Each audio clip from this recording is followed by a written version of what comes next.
afternoon. I'm with my sister, Ira Bartigan, and she's my guest for today's video. So ate, ano yung may knowledge ka ba about Jose Rizal? Di ko naman masasabing lahat, pero kaunti lang naman yung alam ko. Okay, little bit. So guys, you have knowledge a little bit daw. So, kailan ba, alam mo ba kung kailan pinanganak si Jose Rizal? Hindi ko alam kung sure to, pero ang pagkakalam ko is June 19, 1861. 1861. So, tingin nyo guys, tama. Alam mo rin ba kung sino yung parent? It's okay if not exactly full name, but may knowledge ka ba kung anong pangalan ng parent ni Jose Rizal? Hindi ko alam kung tama nito, Theodora and Francisco. Okay.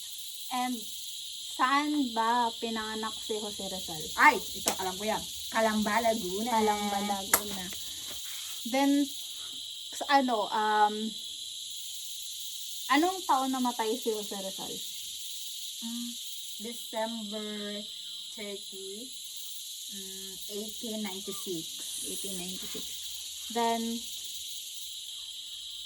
saan namatay si Jose Rizal? Sa Bagong Bayan, Rizal Park ngayon. Okay. So, meron ka pa bang ibang knowledge about Jose Rizal? Ito, last na to. Namatay siya, yung edad niya is 35 years old. 35 years old. Yun ang alam ko about sa kanya. Wala ka na ibang knowledge? Wala na. Okay. Bye guys! That's all for today's video.